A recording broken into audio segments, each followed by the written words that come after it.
Hey there, podcaster. I am so excited you are here because we are talking about why 85% of podcasts fail, why they can't be successful, some of the main things they're doing wrong, and how to flip the switch so that you can succeed at this podcasting game.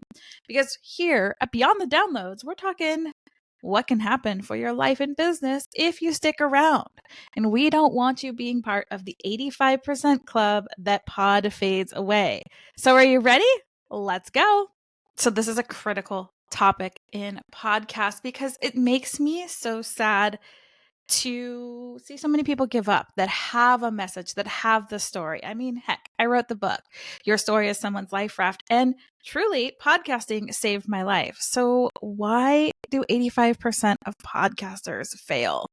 Oh, and more importantly, what can you do to avoid being part of this horrible statistic? I know this is going to be a tough pill to swallow, but you've got to understand this so that you can start overcoming them. So, as we dive in, I want you to go into this with an open mind. And if you love these episodes and you know another podcaster that has been struggling, share this podcast with them because really, I want to make sure that our stories and our messages are reaching far and wide because we are too magical to be a ripple. We are made to be a tsunami. And to pack that tsunami punch, we really do need a platform like podcasting because heck, it's getting into your subconscious mind right now. And I know you can make a difference if you stick with it. Even with low download numbers, there's a way to make podcasting work for your business. So, why do 85% of podcasters fail? And I fall into this one. You've seen I'm inconsistent. One of the things that's really been hard for me is to stay consistent. But inconsistency is a huge setup for failure. I know. Do as I say, not as I do. Because truly, when you are consistent, you are training someone to come back and listen to you when they are doing something. So let's say you're dropping an episode every Monday morning. Maybe you've become part of their gym routine before they go to work. Maybe you're part of their commute home. But if you have not set yourself up, meaning you have poorly planned, hey, I've poorly planned. And for me, it's more of a time management issue because I'm producing so many podcasts a week. Of course, if I run out of time, this show sometimes takes the back burner, but no more. No more. We are going to stop poor planning and we are going to start showing up consistently. So that is one of the main things is that we wait till the last minute. And this happens all the time across the board. This happens with me. This happens with my clients where podcast needs to go out the next day. And it's like, oh, I've totally forgotten. It's like the podcast has become this added stress because we haven't created the space that really makes us say, this is something I want to do. So when you're planning, make sure it's something that you want to do. Yes, podcasting is a lot of work. It is so much easier if I was recording this live on Facebook, I could be like, hello, how's it going? And I could peace out. But no, as soon as I record this, I have to edit it, create content around it to promote it, create the SEO, go into all the details, which takes a little bit more effort. But the reward is so much more because it's evergreen, everlasting, and legacy over here. So start planning because when you don't plan, you plan to fail. Hello, I'm raising my hand. I plan great for my clients. Sometimes it's harder for ourselves. Another one is audio quality. Maybe back in 2020 when everyone was just getting home and we were bored and you could, get away with it. You just plug, you open up your phone and you record right into it, background noise, all this stuff. But you know what? As time goes on, people are getting pickier. You don't need fancy, expensive equipment. This equipment, yes, I do have a Bose headset, a little bit more expensive, but I like the noise canceling. And of course, it's part of my business. I have to listen to audio for a living. Do you need this? No. But you do need a headset and you do need a quality microphone. I have people in my community that have gotten quality microphones that work great for $30. This one that I use right now, the Samsung Q2U, I love. And it was like $60. No big deal, but it is important to get that quality in. I also use softwares like Riverside. Riverside has been having some issues lately. So hopefully that as we're up leveling and they're doing the things, it's getting a little bit better. But having something outside of Zoom is so much better to record into, especially if you're going to do video and audio. If you're just doing audio, I mean, if you want free, go with GarageBand or Audacity, depending on what you're operating on, whether you're PC or Mac. But recording into something like Riverside, if you're going to use an online platform, it records to your main computer so that if your internet's unstable, you're still getting that high quality video and that high quality audio. And they're starting to do some cool AI stuff on the back, which I love some of it and I hate some of it. So really start thinking about your audio quality. If you are driving down the road on your car speakerphone, it's going to be harder for you to clean up. It's going to distort your voice and people are going to walk away. So understand that audio quality is so important. And from time to time, we're going to have tech issues. I have had so many of those. I've had a few with Riverside that didn't record. I recorded 2 weeks ago and all the audio, whether I recorded on Zoom, live, anything, it didn't work. It didn't actually record the audio, which was absolutely crazy because an interview I had, we could hear each other, but for some reason, Zoom didn't pick up the audio itself. So those are huge and really important. But the foundations are the other reason that I see, and the most important reasons that I preach this. And whenever you go through, whether it's my mastermind or whether it's my 30-day launch program or whatever it is, if we do a one-on-one 90-day profit plan, one of the biggest pitfalls is not understanding your audience or your messaging. If your messaging is off, no matter how great your content is, if you have slightly pivoted, your target audience is not going to find you. And that is going to spell disaster. And then that disaster is going to lead to you being like, back burner. My podcast is supposed to go out tomorrow. Maybe I should record. And it keeps stacking on each other. And it's just not going to help you strive if you don't understand your core message and your target audience. So those are the biggest pitfalls. Do you know who your target audience is? Do you know your niche? I think this is the problem, is that we're not clear. But here's the beauty of podcasting. For me and for many of my clients, just showing up every week and mastering that consistency piece has allowed them to find their target audience, what they want to be doing, who they want to be speaking to. So if you aren't super clear right now, you might still be in that figure it out stage. So keep showing up consistently, putting out good audio, and let things unfold. Again, my favorite story, which I should start using myself because I've had a pretty big transition, but is from essential oils to a 501c, helping people who have been trapped. But my story is I started as a health at every size coach, and my podcast was Feed Your Body with Love. And we were doing health at every size and really leaning into the mindset and the body and the nutrition. And then I started getting into chronic pain coaching. And then I realized there was a lot of chronic pain going on in entrepreneurship. Then I realized I was really good at podcasting.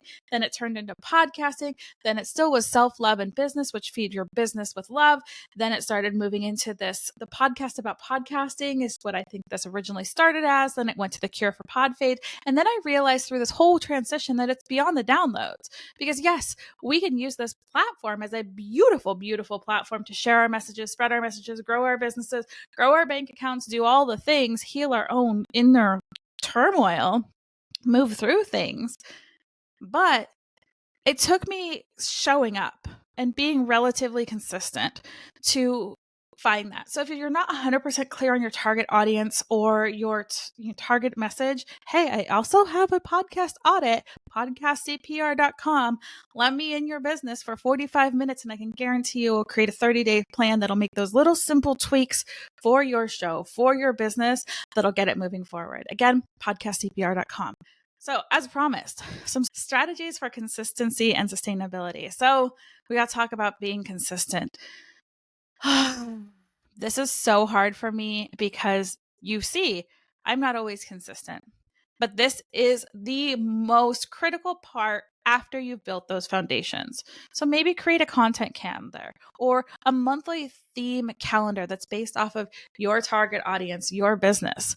Not quite sure what that is? Start just 1 month at a time and plan those 4 to 5 episodes that are going to drop that week. I don't mean you have to go through, script them, do all that stuff, but at least have a title or an idea for each episode. And if you can batch record, you are winning. This is what I need to start doing. It's batch recording. People don't care if you show up in the same shirt. If it bothers you, bring like 4 shirts to wherever you're recording and just swap them out. Put your hair up, put your hair down. Breathe in, breathe out. Just kidding. I'm not going to sing for you. But creating that content calendar. So like for me, I know there's times of the year where people are going to want to launch their podcast. Great. You know when that is? New year, because oh shit, I didn't do it last year. I better launch my podcast. So guess when I'm doing another 30-day workshop? In January. January, February rolls around and we're starting to get into that quarter 1. You know who's freaking out? The people who already have podcasts that are like, I've been doing this for so long, I'm going to give up. So what do? I launch a workshop that leads into my mastermind. So what content do you think that I'm leading with? So in December and January, I'm talking about the power of podcasting. I'm talking about the benefits, looking beyond the numbers, how to use it, whether podcasting is for you, whether guesting is for you, whether a limited series podcast is for you, whether a private podcast is for you. That's the content I'm creating in December and January that leads into my 30-day podcast launch program. Again, you're seeing this. So as soon as that comes out in January, so February, February, and part of March before my mastermind starts, I'm talking about your pain points, why you're struggling to be consistent, what happens when you get consistent, what happens when you get clear, benefits of podcasting. We're always talking about benefits, whether we're launching or growing, how to do it, how to monetize your show, all these other things.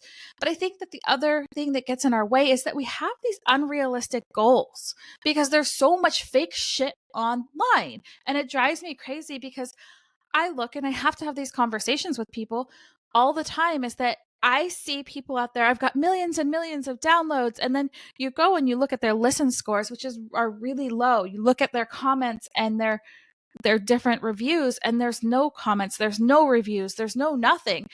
And what this says to me is they went to one of those Apple promoters that had bots buying those downloads. And I see it all the time. Some of them count, some of them don't count.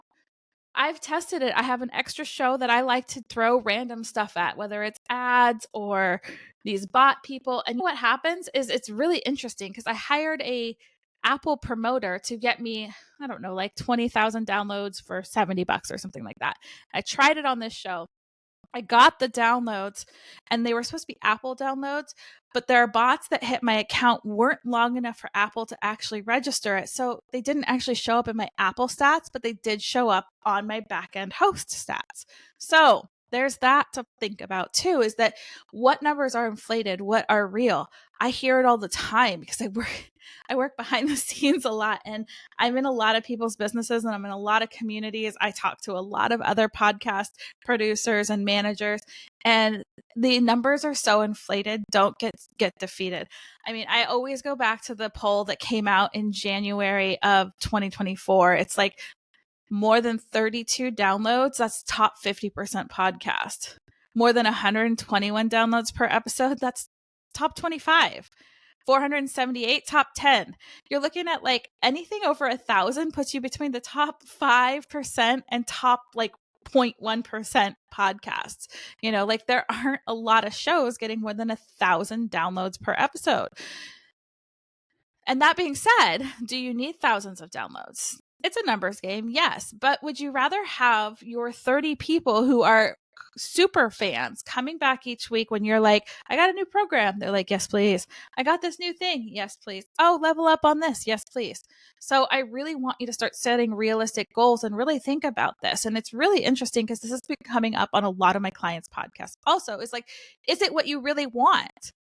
Like, do you really want the thousands and thousands and thousands of downloads? And what's that going to do for your business? I've just launched a show and they have thousands of downloads. They've ranked in the top 2% on their first week. They were in the top 100 Apple charts within 3 days. That's how many downloads we're getting. Do you know how many sales it brought in? Zero. I'm going to repeat that. They made it to the top 100 Apple charts within 3 days, and it brought zero. I'm saying zero sales to their business because it wasn't aligned and they didn't do it. I had another show that I launched a couple months ago, and they consistently get 50 downloads a month. But you know what? They're getting consistent 3 sales a month into their course from their podcast, because you can track that kind of stuff. From 50 downloads, 3 sales a month every single month for the last 3 months. Their course is like $1,100. So that's $3,300 a month from putting out a show because they've aligned it properly, even though they only have 50 downloads per episode. You've got to have that strategy. You've got to create that content calendar going out of what you're promoting, how you're promoting it, and how you can provide simple wins on each episode to move the person forward. So, do you have those kind of things set up? Do you have realistic goals? Are you recording with good quality equipment? Again, good quality doesn't mean expensive. We don't have to break the bank over here. And now that things are coming out, there's a lot of ways to interact with your audience. Ask for feedback. Do you have feedback? Is there something in your podcast that's driving you crazy? Email me, Jenn, Jenn, at jdragonette.com. I will answer your question. You can find me on Instagram, Jenn, Jenn.dragonette. I am everywhere. All those links will be in the show notes for you. Or if you really just want to say, screw it, I want 45 minutes of your time looking at my business and my podcast to see where we can go over the next 30 days. So we can give you a 30-day action plan by just auditing your show, podcastcbr.com. So I want you to ask your audience and be open for help. So what else can you do to keep your show going? You got to have the passion and you've got to have the perseverance to keep showing up. It's hard. It's so hard. Podcasting isn't about just turning out content, it's truly sharing what you are passionate about. That's why I keep changing the name of this podcast. Well, because I like to test things. And second, I've been trying to figure out how to blend podcasting, using podcasting to share your story, using podcasting to do this, and your story is someone's life I've booked, because podcasting literally saved my life. I would not be on this planet, I don't believe, if I didn't have the connections and the networks through podcasting. So you need to keep showing up. Podcasting is a long game. Like, I shut down my other show, Feed Your Business with Love, in May of last year. It is still getting downloads every month, and people are still signing up for the freebie that was attached to that show because I still have the freebie there.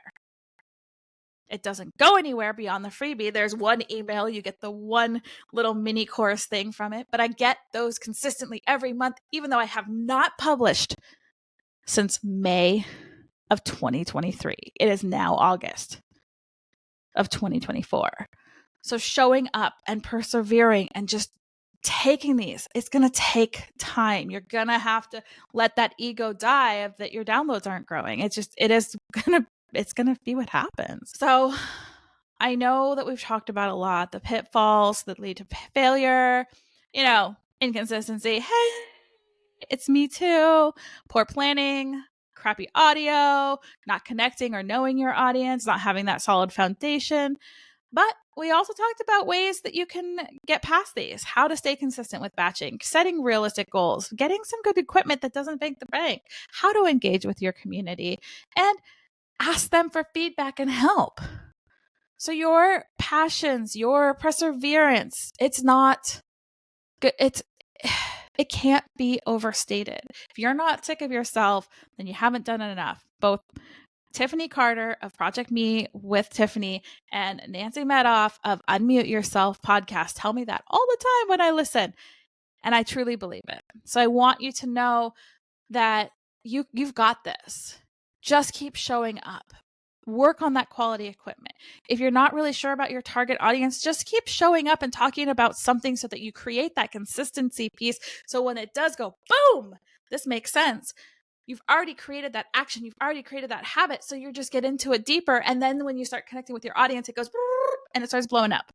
So success in podcasting is within your reach, but it requires a combination of strategy, effort, and your heart and your soul, and the ability to put those blinders on with all the fake bullshit out there.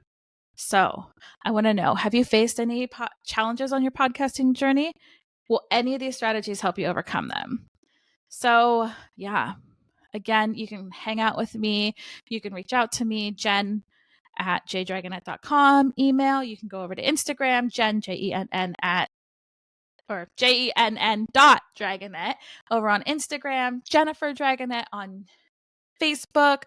You can grab a podcast audit. These are 45 minutes of me looking at your business, your offers, your podcast, your titles, realigning some of it so that we can kind of like tap into that SEO. Maybe it's creating that freebie that goes along with your podcast, or maybe it's just creating content, but it's 45 minutes of me looking at your business, creating a strategy for the next 30 days to help you grow your show. podcastcpr.com. Anyways, I appreciate you for tuning in. And remember, your story deserves a microphone. You are beautiful. You are wonderful. You are worthy. So go out and make your tsunami of change because the world deserves it. Now go do the damn thing.